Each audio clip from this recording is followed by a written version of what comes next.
Hi everyone, it's Kieran from Filmstorm Studios bringing you another tutorial.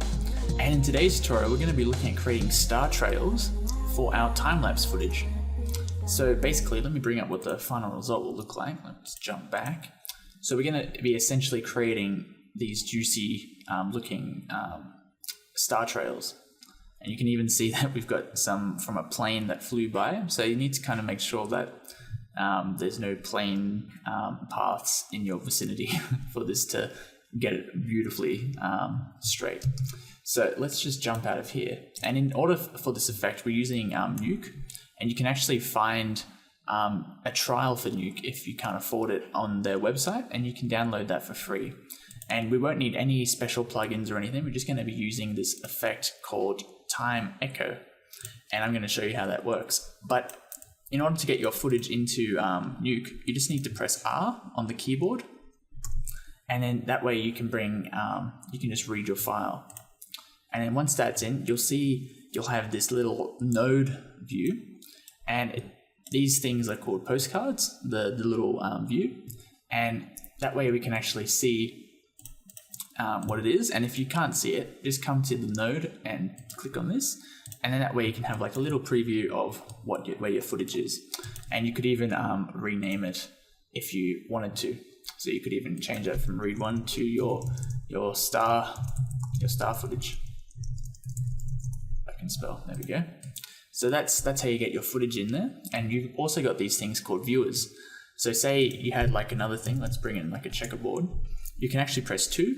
So that way you can press 1 for the original footage or 2 for this footage. And then that way you can quickly switch between two different things to get a quick preview of what you're seeing. And then also another thing that you might want to be aware of is this really nice function in Nuke called using the proxy.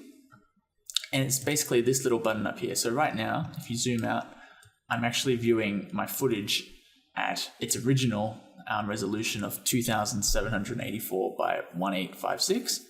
But if you actually click on the proxy, we're basically halving that proxy, halving the footage resolution, so it makes it easier to work with, and it's not actually rendering as many pixels. It's essentially the same thing in After Effects when you lower the that resolution by a quarter in that. And you could even come in and customize how much you want your proxy to actually go down. See, in the proxy format, you can actually specify the different resolutions that you want it to go down to. So you can even go down to like a tiny little square, but then you won't see much resolution. But I kind of prefer just going to half. All right, so let's have a look at how to get this nice star trail. So let's give it a quick playthrough. So you'll see that originally I have these really nice stars coming through. You can even press space on the keyboard and get that to pop in there. You can press F to frame it, and let's just get that nicely in there. So now you can see that this is the footage I captured last night of just some simple stars moving through the sky. So that's essentially what we're going to be doing, is creating those star trails. So press space again to get out of there, press F to frame it. And now let's just press tab. And this is how you can pretty much put anything into Nuke. It's a really powerful program, but we're just going to type Time Echo. And then you'll see that will pop that in there. And you probably won't see any difference, because we're going to have to make a couple of changes to the nodes.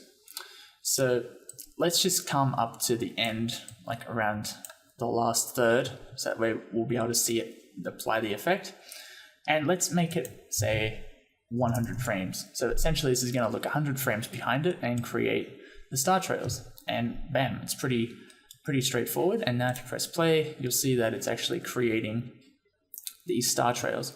But you'll find that when you have it set to 100, it basically looks 100 behind and then says, oh, okay, I'm going to forget what the others were. So essentially it stops it. So if you want it to continually build up, you want to kind of count how many frames are in your collective timeline. And in Nuke, it actually gives you a readout of how many frames you have. So I have 374.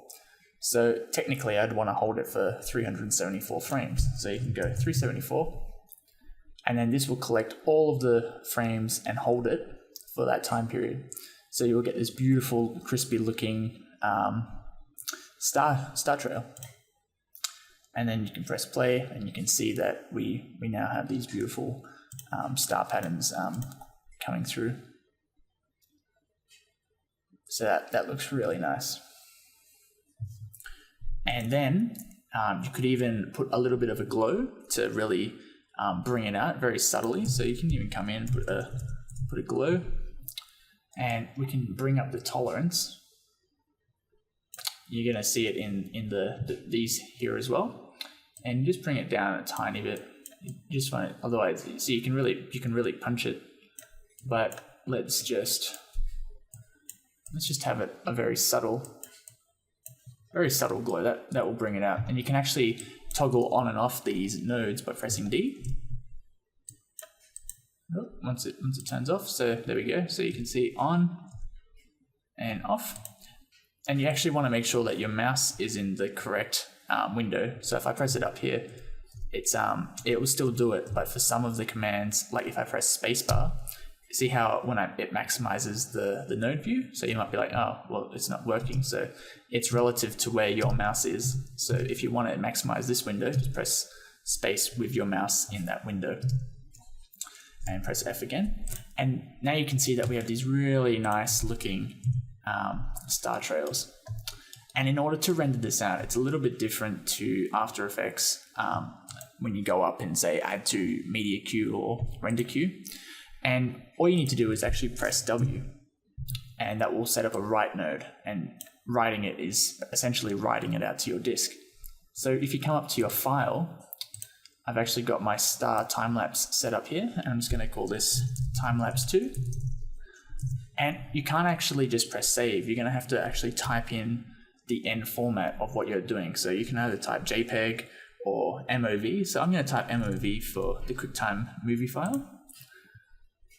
Very nice. And you can actually choose codec. And I personally prefer the Avid DNx HD codecs because it's quite clean and it doesn't compress it with as many artifacts. So I'm just going to go for this one. And I might even just pump that down to 8 bits. Otherwise, the file size might get quite large. And I'm also going to do the same for the proxy because I want to just render this out with the proxy format because otherwise it will take a while for this preview. So if I click render, it's going to say use the proxy, and I want to like yes because that will still render out this current version. And then if you want to render out the high quality version when you're happy with it, untick proxy and then go for it. So I'm going to click OK, and you'll see it's going to churn out these frames really quick. And the best thing about After Effects is, Nuke, is that you can continue working. So if you want to make some alternate changes to your thing, you can continue doing that in the background. So that's really nice. So you'll see in a minute, we'll actually have our finished product. So I'll just go ahead and pause this and wait until it's done. Alrighty, we're back and the render's finished. So let's go ahead and open up that render. So here is our proxy version. And look at that really nice, juicy time lapse going on. Those star trails. So that's looking really nice. And there's lots of other ways you could probably achieve this effect, but I don't know of any that you can do it with one simple node and put a little bit of a glow to enhance it. So this has been our tutorial to create a star trail using Nuke and your own footage. And I'll link the Foundry website for your trial, so you can actually download that Nuke trial and give it a go. And for now, it's been Kieran Oversapian for Filmstorm Studios, and I'll catch you guys next time.